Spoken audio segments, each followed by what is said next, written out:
আসসালামু আলাইকুম। অতি বাম ডান মিলে সরকার উৎখাতে কাজ করছে বলেছেন প্রধানমন্ত্রী।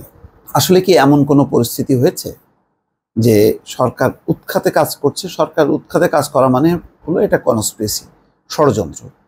এখন সরকারের সমালোচনা করাটা কি উৎখাতের মধ্যে পড়ে কিনা, নাকি সমালোচনাটা সমালোচনা হিসেবে দেখছে আর উৎখাতকে ষড়যন্ত্র হিসেবে দেখা হচ্ছে? এবং এই ধরনের উৎখাতের যেই কর্মকাণ্ডগুলো সেগুলি কনস্পিরেসি, এবং সেটি আইন প্রয়োগকারী সংস্থা, তাদের যে বিভিন্ন এজেন্সি আছে, সেটা দিয়ে উদ্ঘাটিত করাটা ভালো। কারণ হঠাৎ করে এক ধরনের অস্থিরতা তৈরি হবে যদি কোনো কনস্পিরেসি থাকে। বাংলাদেশের মানুষ কি চায়? সরকারের সমালোচনা চায়, তারা করতে চায়। যারা আওয়ামী লীগকে পছন্দ করে না, সরকারের কর্মকাণ্ডকে পছন্দ করছে না, তারা সমালোচনা করছে। এটা গণতান্ত্রিক পন্থায় যেটি, সেটা হচ্ছে সমালোচনা। তো বিরোধী দল তো তাই করবে। আওয়ামী লীগও বহুকাল বিরোধী দলে ছিল এবং তারা বিরোধিতা করেছে। এবং বাংলাদেশের প্রেক্ষাপটে বিরোধিতার তো শেষ নেই। বাংলাদেশের শেয়ার বাজার, ব্যাংক, রিজার্ভের সংকট, অর্থনৈতিক যে পরিস্থিতি, দিনকে দিন দাম বাড়ছে, নানান ইস্যু আছে। এইগুলি 15 বছর আগেও ছিল, 5 বছর আগেও ছিল, 20 বছর আগেও ছিল। তো যখন আওয়ামী লীগ বিরোধী দলে, তখন আওয়ামী লীগ বিরোধিতা করেছে। কেউ কি বলেছে যে আওয়ামী লীগ সরকার উৎখাতে কাজ করছে বা ষড়যন্ত্র করছে? করেনি। তো আওয়ামী লীগ যখন করেনি, তখন অন্য তার বিরোধী দলগুলো সেটা করবে কেন? যদি করে থাকে, তো অবশ্যই যারা করবে তাদেরকে সামনে এক্সপোজ করা দরকার। কি কি ষড়যন্ত্র, কারা কারা জড়িত। ষড়যন্ত্র তার এমনি হয় না।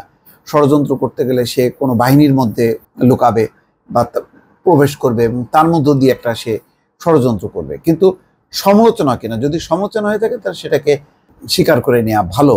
আমি জানি না প্রধানমন্ত্রীর কাছে কোনো তথ্য আছেন কিনা, তিনি এখানে ঠিক কি বলতে চাচ্ছেন।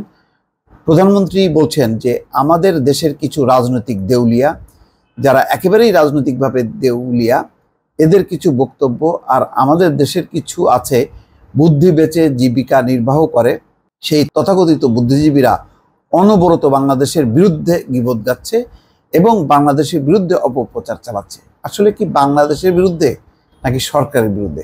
সরকারের বিরুদ্ধে যদি সমালোচনা করে, এটাকে বলা হয় মত প্রকাশের স্বাধীনতা। গণতান্ত্রিক ব্যবস্থায় বিরোধী যারা থাকে তারা বিরোধিতা করবে, এটাই স্বাভাবিক। আর যদি ওই যে অপপ্রচার চালায়, বাংলাদেশের বিরুদ্ধে চালায়, সেটা তো নিঃসন্দেহে এটা রাষ্ট্রদ্রোহমূলক কাজ, এবং সেই ক্ষেত্রে তো সুনির্দিষ্ট অভিযোগ নিয়ে তার বিরুদ্ধে মামলা করা যায়। আচ্ছা, তিনি বলছেন সবচেয়ে আশ্চর্যের ব্যাপার হচ্ছে এদেশের অতি বাম অতি ডান সবাই এখন এক হয়ে গেছে। এটা কিভাবে হলো আমি জানি না। এই দুই মেরু এক হয়েও সারাক্ষণ শুনি আওয়ামী লীগ সরকারকে উৎখাত করবে।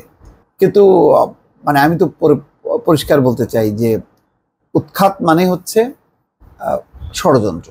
সেই ষড়যন্ত্রের সঙ্গে গণতান্ত্রিক রাজনীতির কোনো সম্পর্ক নেই। সেটার ব্যাপারে অবশ্যই পদক্ষেপ নেওয়া উচিত রাষ্ট্রীয়ভাবে। আর যদি সমালোচনাকে যদি উৎখাত হিসেবে বলা হয়, দেশের বিরুদ্ধে যদি বলা হয়, এটা আমার মনে হয় তাহলে আর বাংলাদেশে বিরোধী দল বলে কিছু থাকবে না, মত প্রকাশের স্বাধীনতা বলে কিছু থাকবে না। সরকারের সমালোচনা যে গণতান্ত্রিক একটা দেশের বা শাসন ব্যবস্থার একটি অংশ, সেটাকে অস্বীকৃতি জানানো হবে। এখন আমি জানি না প্রধানমন্ত্রী ঠিক কী ইঙ্গিত করলেন। আমি যতটুকু বুঝি, আমার নিজের বিবেচনায় আমি ততটুকু মত প্রকাশ করলাম। দর্শক ভালো থাকবেন। আল্লাহ হাফেজ।